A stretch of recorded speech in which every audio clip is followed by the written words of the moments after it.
Did you know that poultry is the nation's third largest agricultural crop? A $3 billion business? Yes, chickens are raised in every county of the United States, mostly for egg production. Breeders have achieved great results in boosting the egg output of the average hen. Today's hen averages 154 eggs per year, and some birds produce over 300 annually. But with this emphasis on egg production, poultry meat has been more or less a byproduct of the industry. Relatively few poultrymen took steps to develop better meat-type chickens. During World War II, the industry reaped new gains with the shortage of red meat. Growers were pressed to supply the demand for top-quality chickens suitable for roasting oven or frying pan. Say, that makes me hungry. At the end of the war, poultry leaders were convinced that the industry would have difficulty maintaining its wartime gains. As one solution, the A&P food stores, the nation's largest poultry retailers, offered to sponsor a contest for the development of superior meat-type chickens. A national committee was full of the program, The Chicken of Tomorrow, a broad-breasted bird with bigger drumsticks, plumper thighs, and layers of white meat like the wax model on the right. The committee made plans for a series of state and regional Chicken of Tomorrow contests, to end with a national contest in June 1948. A&P offered $10,000 in cash prizes, $5,000 for the national champion. State committees were organized by H.L. Schrader of the U.S. Department of Agriculture, and farmers and breeders all over the United States were invited to participate in state contests. 2 scorecards, each with a value of 100 points, were adopted by the committee. One scorecard was designed for dressed chickens, in which major emphasis was placed on conformation, including factors affecting edible meat yield. The other scorecard was for live chickens, with special emphasis on the economy of production. Hundreds of poultry raisers competed in 31 state contests held in 1946, and still more took part in the 1947 contests held in 39 states. Following the state contests in 1947, 5 regional Chicken of Tomorrow contests were conducted. 25 regional winners and others who ranked high in state contests qualified for the national contest. After considering offers from several state Chicken of Tomorrow committees, the National Committee selected the Delaware Agricultural Experiment Station in Georgetown, Delaware, for the raising site. Late in February 1948, 40 finalists and 4 alternates each sent 720 hatching eggs to Bradley's Hatchery in Easton, Maryland, 40 miles from Georgetown. Unlike state and regional contests, all entries in the finals were hatched and raised under identical conditions and common supervision. The fragile cargo was shipped from 25 different states by practically every known means of transportation. Some West Coast breeders shipped by air, others by rail, and still others brought their eggs to Easton by private car. The Railway Express Agency made special arrangements to handle the contest eggs, and company agents gave each contestant specific routing instructions. Of the 31,680 eggs, only 61 were cracked in transit. On February 28, the eggs were trayed and readied for 21 days of incubation. They were given the regular commercial hatchery treatment, including fumigation and strict sanitation. The trays were labeled with a number replacing the breeder's name. In this way, the hatchery operators, those who later brooded and reared the chicks, the dressers, and even the judges, identified the various entries without knowing the names of the flock owners.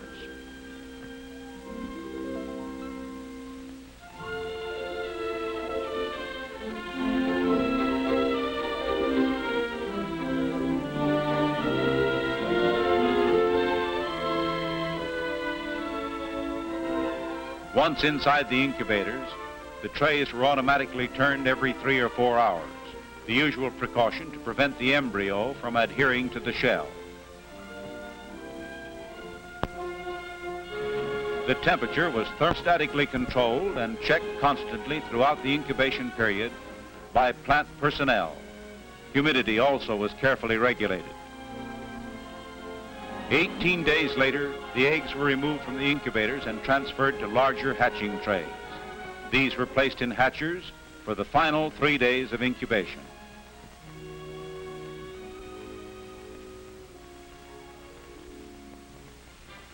What goes on inside an egg during incubation?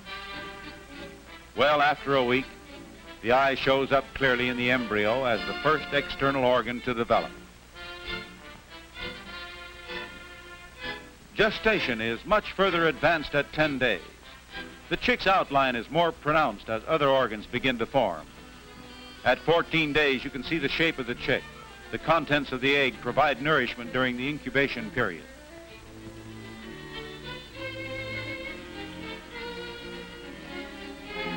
Now at 18 days, the chick is almost ready to emerge from its shell. On the 21st day, its sharp beak pokes through to daylight as it seeks its freedom. It's not an easy task. The struggling chick must rest from time to time to muster strength and recover from its exhausting efforts.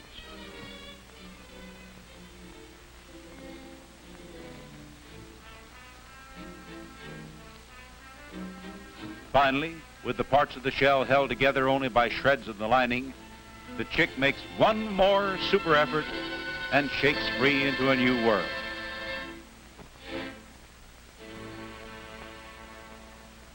The chicks in the Chicken of Tomorrow contest hatched on March 21st.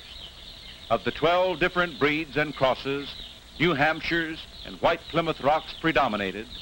Each of the 2 breeds was represented by a dozen flocks. A minimum hatch of 400 strong, healthy chicks was required from each entry. Poultry leaders praised the hatching results.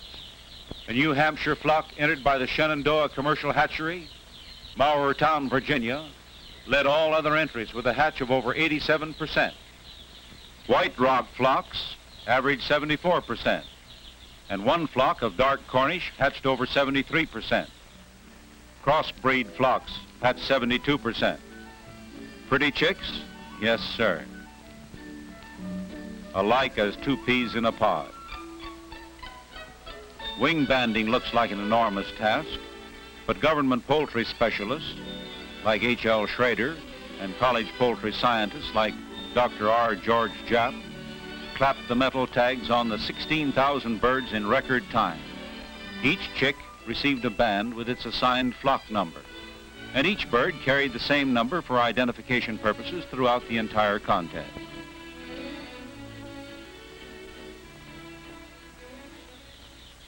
The chicks were placed in boxes for shipment to the experiment station in Georgetown, there to begin a 12-week growing period under the supervision of officials of the Delaware Agricultural Experiment Station.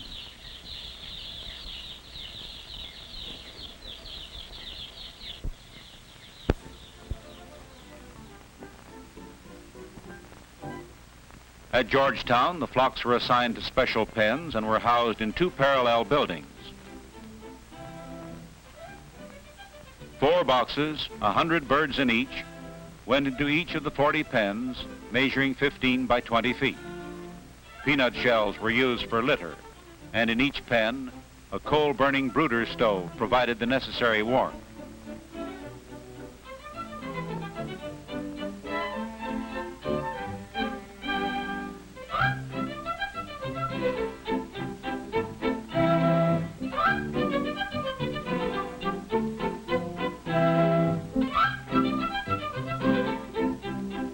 The day-old chicks soon solved the mysteries of feeding troughs and water jugs.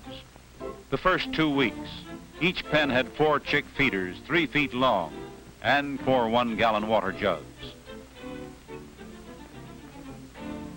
Later, these were replaced by 5 larger feeders with adjustable supports and the jugs removed in favor of automatic fountains. Adequate quarters, warmth, clean, dry litter, ample food and water.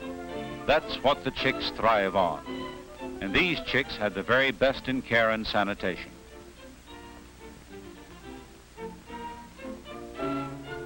On warm days, the chicks need plenty of ventilation.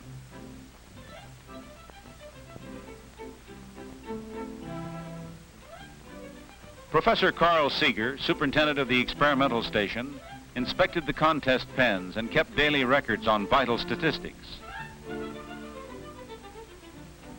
At 6 weeks, the flocks showed rapid growth. Cockerels sprouted combs and feathering was well advanced.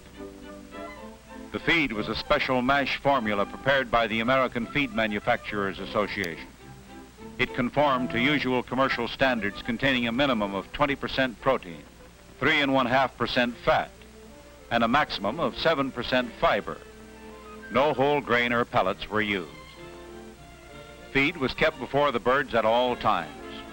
It was weighed and records kept on each flock's consumption. This ranged from a high of 4,479 pounds in one pen to a low of 3,775 pounds.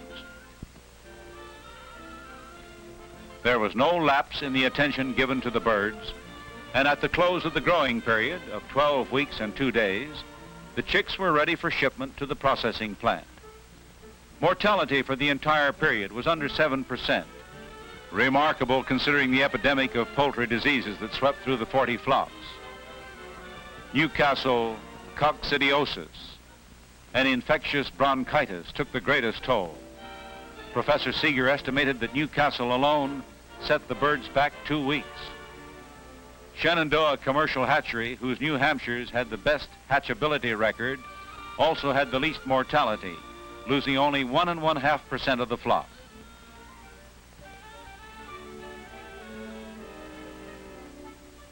The coops were weighed at Georgetown, and this live weight figure used to calculate pounds of feed per pound of gain. 2 flocks averaged 3.17 pounds of feed per pound of gain. California Cornish New Hampshires entered by the Van Tress Hatchery of Marysville, California, were tops in live weight, averaging 3.57 pounds, and some weighed close to 5 pounds. On arrival at the Birdseye Snyder plant in Pocomoke City, Maryland, the chickens were placed in feed batteries to be watered and fed for 3 days before dressing.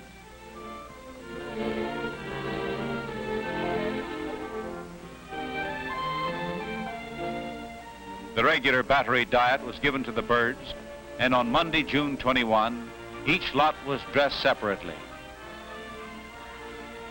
cooled and ready for judging. Every 6th bird selected as a judge's sample and rated for meat characteristics. Uniformity of size, pin feathers, skin texture, conformation, and other factors affecting edible meat yield. 12 birds from each of the samples were packed for display purposes. Others went on the eviscerating line. The carcasses were thoroughly washed, prepared ready to cook, and subjected to government inspection. Judging of the dressed birds was completed at Pocomoke, and the score of each flock, combined with figures from the live bird scorecard, determined the contest results. On June 24th at Georgetown High School, visitors from Canada and all parts of the United States saw on the stage an average pullet and cockerel from each flock and a box of dressed poultry representing each entry.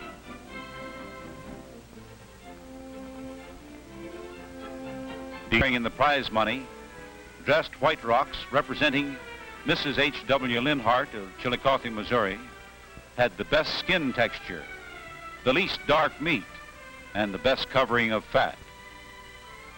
New Hampshires, entered by Schenck Hatchery, Harrisonburg, Virginia, showed the best feathering, and White Rocks from the Shalbina Hatchery, Shalbina, Missouri, were tops in uniformity of size. Clyde Cleveland of Blodgett, Oregon, scored first in uniformity of type and color with his New Hampshires. As a supplementary attraction to the program, the Delmarva Chicken of Tomorrow Queen, Nancy McGee of Berlin, Maryland. She and her attendants rode in the Mammoth Parade in Georgetown, sponsored by the Delmarva broiler industry. Everyone joining in the festival spirit. And who wouldn't? The Van Tress brothers, Charles and Kenneth, had a double reason to celebrate. Their flock, which scored 159 and 87 1/100th points out of a possible 200, was first in both feed efficiency and live weight. tops in economy of production and second in the dressed bird scorecard. The birds were developed by crossing red Cornish males on straight New Hampshire females. The Chicken of Tomorrow contest has turned the spotlight on meat production, and poultrymen cite the many benefits derived from the 3-year program. In the words of Dewey Termolen, chief of the poultry branch of the U.S. Department of Agriculture, the success of the contest proves conclusively that it is possible to breed chickens with superior meat-type characteristics. He predicted widespread production of superior meat-type chickens within the next few years. The National Committee was so enthused with the results that it requested the A&P to sponsor another 3-year program. The committee has drafted plans for state contests to be held in 1949 and 1950. A series of regional contests also in 1950, and another national contest in 1951. Today, a California Cornish New Hampshire leads the field. What will tomorrow's meat-type champion be? The 1951 Chicken of Tomorrow contest will provide the answer. Even today, housewives are enjoying improved meat-type chickens.